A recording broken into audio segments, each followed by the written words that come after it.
Assalamualaikum semua, apa khabar? Hari ini kita bersiaran dalam program e-belajar bagi mata pelajaran sains KSSM tingkatan 4. So, tajuk kita adalah unsur dan bahan, iaitu bab 8. Okey anak-anak, saya adalah guru anda kali ini, iaitu Cikgu Tuan Selina binti Tuan Bahru. Saya daripada SMK Munshi Abdullah. So, untuk bab 8 kali ini saya akan berkongsi dengan anda tajuk 8.1 iaitu asas jirim. Okey anak-anak, kita lihat objektif pembelajaran kita. Objektif yang pertama adalah untuk menerangkan bahan atom, bahan molekul dan bahan ion dengan satu contoh. Dan yang kedua, untuk menjelaskan kewujudan unsur dalam 3 bentuk. Baiklah, kita imbas kembali. Apakah jirim? Apakah jirim? Jadi anak-anak cuba perhatikan rajah yang saya berikan di hadapan ini, iaitu apa yang anda nampak. Yang bulat-bulat halus itu kita panggil apa tu? Itu adalah zarah. Betul. Okey, itu adalah zarah. Zarah-zarah halus dan diskrit. Okey. So maksudnya kat sini jirim terdiri daripada zarah-zarah halus dan diskrit yang tidak dapat dilihat dengan mata kasar kita. Namun jirim mempunyai jisim dan memenuhi ruang. Okay, jirim mempunyai jisim dan memenuhi ruang. Terdapat 3 bentuk jirim anak-anak. Apa dia? Nampak apa yang saya bagi di hadapan ni? Yang rapat-rapat ini adalah bentuk pepejal, kecil cair dan satu lagi adalah gas. Jadi itulah 3 bentuk jirim, pepejal, cecair dan gas. Baiklah anak-anak, kali ini berkenaan dengan zarah. So, zarah sebenarnya ada 3 jenis zarah. Zarah yang halus tu ada 3 jenis. Yang pertama kita kenali dia sebagai zarah atom. Yang kedua zarah molekul. Dan yang ketiga zarah ion. Zarah atom. Zarah atom adalah zarah yang paling kecil dalam suatu unsur. Dan atom merupakan unit paling asas dalam suatu unsur. Jadi ini adalah gambar rajah diagram bagi atom. Di mana atom kita ada subatom seperti elektron, proton dan juga neutron.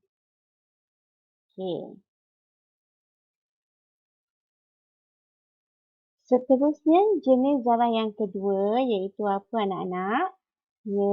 Zarah molekul. Zarah molekul. So zarah molekul lah. Kenapa kita panggil dia zarah molekul? Ini kerana dia adalah gabungan 2 atau lebih atom berlaku secara kimia. Berlaku secara kimia. So, zarah molekul ini boleh terdiri daripada gabungan jenis atom yang sama ataupun atom yang berbeza. So, itu adalah molekul anak-anak. Zarah molekul. Ketiganya. Jenis zarah yang ketiga adalah zarah ion. Zarah ion adalah zarah yang bercas. Apa cas dia? Iaitu cas positif ataupun cas negatif. So, bagaimana zarah ion ini terbentuk? Kenapa dia ada cas? Ia bergantung kepada elektron yang ada dalam atom atau dalam atom tersebut. Bergantung kepada elektron. Sekiranya sesuatu atom menderma elektron, dia akan jadi zarah ion positif. Manakala yang menerima elektron, dia adalah zarah negatif. Zarah ion negatif. So kita lihat lagi ya anak-anak. Baiklah anak-anak. So kita dah belajar tadi di mana jirim mempunyai 3 bentuk, iaitu cecair, gas dan pepejal. Jadi asasnya itu menunjukkan bahawa semua bahan di muka bumi ini adalah jiring. Semua bahan di muka bumi ini adalah jiring. Jadi bahan anak-anak, bahan juga akan dikelaskan kepada 3 kumpulan. 3 kumpulan. Dan kumpulan itu pula berdasarkan jenis zarah yang terkandung di dalamnya. Okey, berdasarkan jenis zarah yang terkandung di dalamnya. Ingat lagi 3 jenis zarah? Ya, bagus anak-anak, iaitu zarah atom, zarah molekul dan zarah ion. Jadi dapatkah anak-anak meramalkan apakah 3 kumpulan bahan tersebut? Ya, anak-anak. So, berdasarkan zarah yang ada, dia akan membentuk bahan. Jadi, kita lihat bahan atom. Okey, bahan atom terdiri daripada zarah atom. Okey, bahan molekul pula terdiri daripada zarah apa? Ya, betul. Zarah molekul. Dan semestinya bahan ion terdiri daripada zarah ion. Betul anak-anak. So, kita ada 3 jenis bahan. Bahan atom, bahan molekul, bahan ion yang dikelaskan berdasarkan jenis zarah yang terkandung di dalamnya. Okey anak-anak, bahan atom. Bahan atom. So, apakah bahan yang anak-anak dapat lihat pada gambar yang saya tunjukkan? Pada gambar yang saya tunjukkan di skrin ini. So, kita ada emas, kita ada helium. Iaitu gas yang ada dalam belon ini adalah helium. So, kedua-dua ini adalah bahan atom. Okey. So, di mana bahan atom mengandungi zarah atom sahaja. Okey. Dia ada satu sahaja. Mengandungi zarah atom sahaja. Jadi, kalau kita lihat susunan zarah dalam logam, macam mana? Ini adalah logam emas. Okey. So, bagaimanakah susunan zarah di dalam logam? So, apa jawapan anak-anak? Ya, di mana susunan zarah adalah rapat dan teratur. Okey. Bagaimana pula susunan zarah di dalam gas, anak-anak?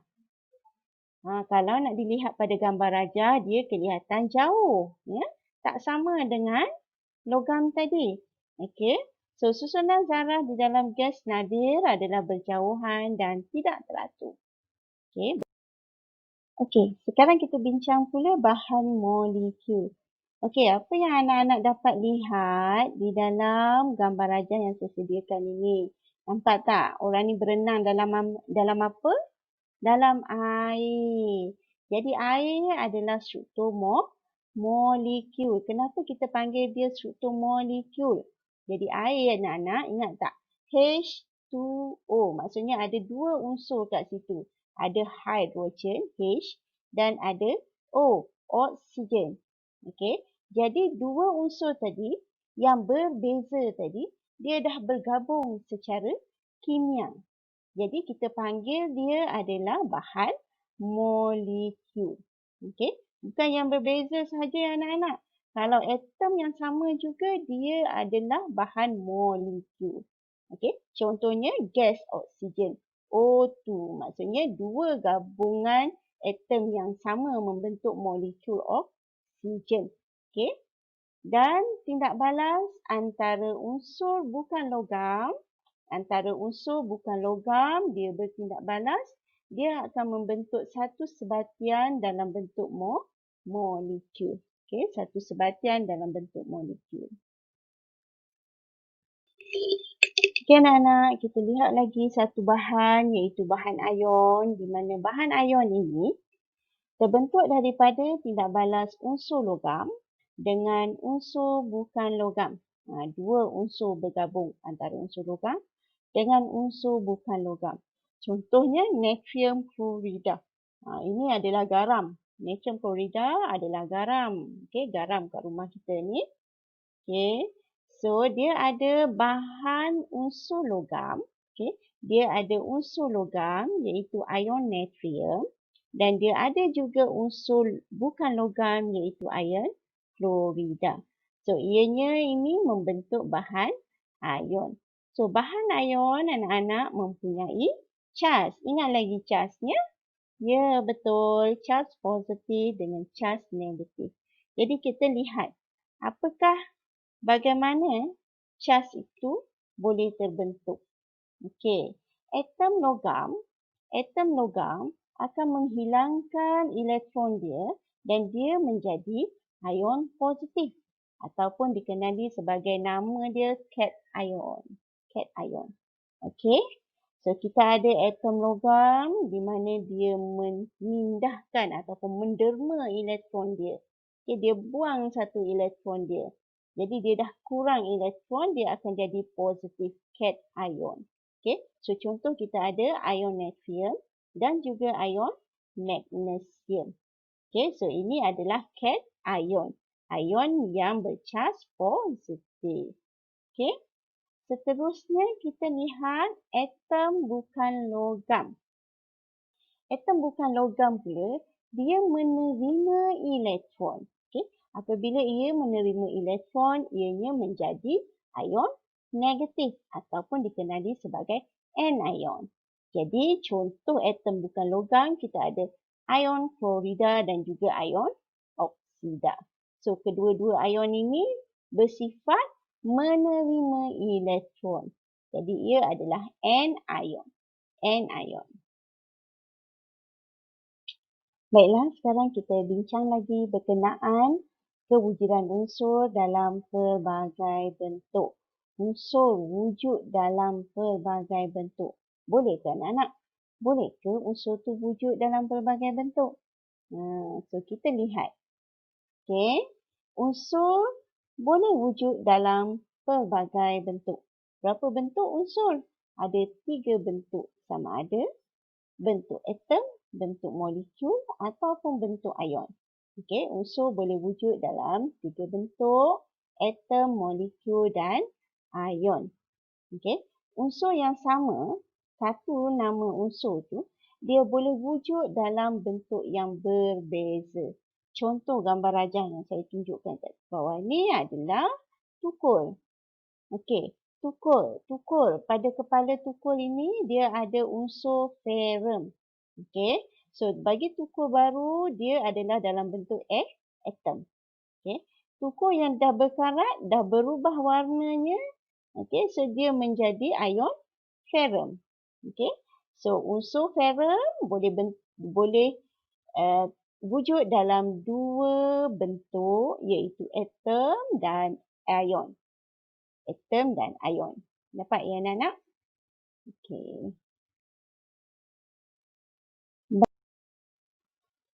Baiklah, sekarang kita cuba lihat gambar rajah di hadapan ni. So, gambar rajah ini menunjukkan adanya unsur dalam 2 bentuk. Cuba anak-anak fikirkan. Apa unsur yang ada kat dalam ni? Okey, kalau kita lihat jiring, kita ada kayu, meja ni kan. Kita ada pasir, itu. Dan kita ada udara. Kita juga ada jus limau. Jus limau. Tapi apa yang kita nak bincang kat sini adalah berkaitan dengan unsur hidrogen. Unsur hidrogen ada di mana anak-anak? Unsur hidrogen ada di dalam udara dan juga di dalam jus limau. Okey. So ada berapakah bentuk unsur hidrogen ini? Ya, ada 2. Iaitu dalam jus limau kita ada dalam bentuk ion, manakala dalam udara hidrogen adalah dalam bentuk molekul anak-anak. Okey. Okey. Okey, sekarang tiba masa kita cuba menjawab soalan praktis formatif. Okey, praktis formatif. Jadi sekarang cuba kita baca soalan dulu. Nyatakan 3 jenis zarah yang membentuk suatu bahan. 3 jenis zarah. Okey.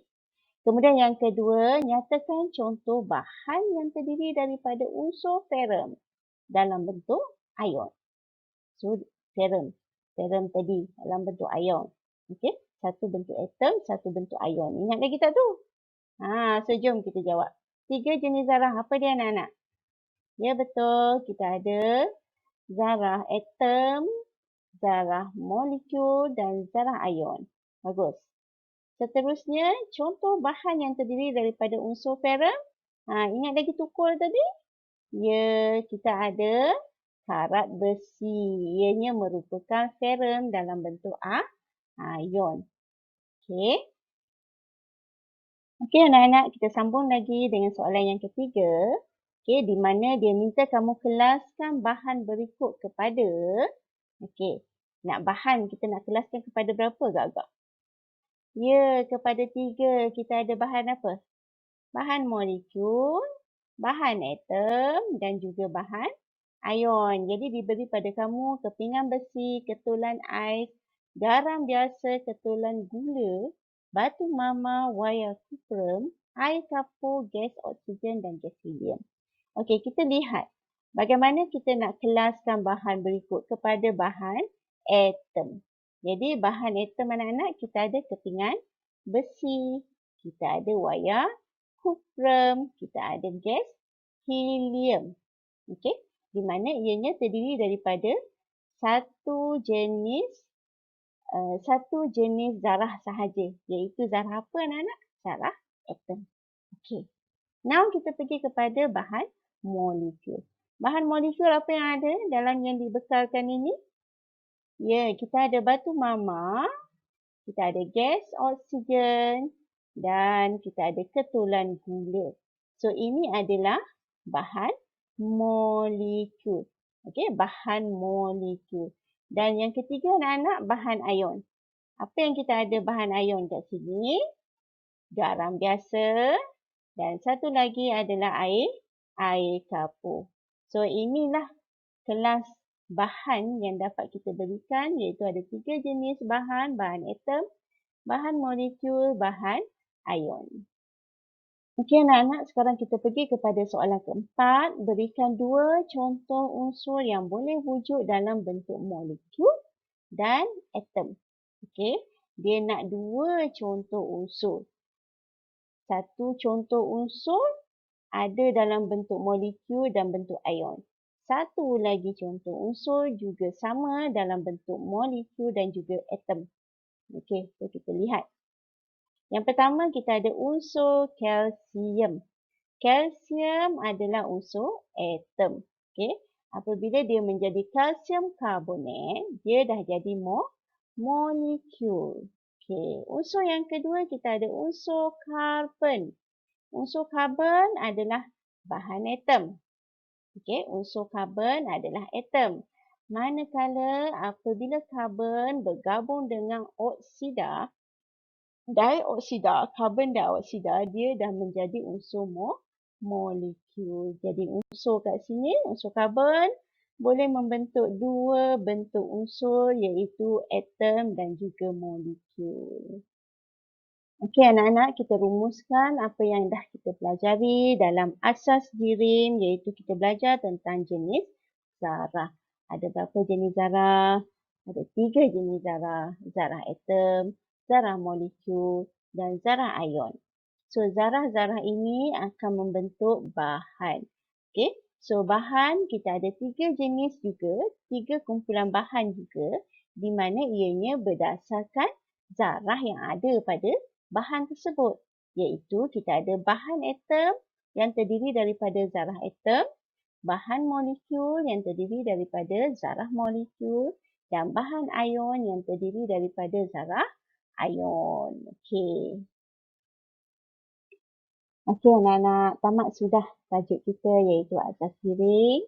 Okey, so dengan ini kita berterima kasih kepada Jabatan Pendidikan Negeri Melaka, Majlis Guru Cemerlang Melaka, guru-guru sains Negeri Melaka yang bekerjasama untuk menghasilkan video ini, dan saya juga berterima kasih kepada murid-murid sekalian kerana sudi mendengar perkongsian saya berkenaan dengan asas jirim. Okey, kalau dah suka jangan lupa like, kemudian subscribe dan juga share. Terima kasih anak-anak. Assalamualaikum.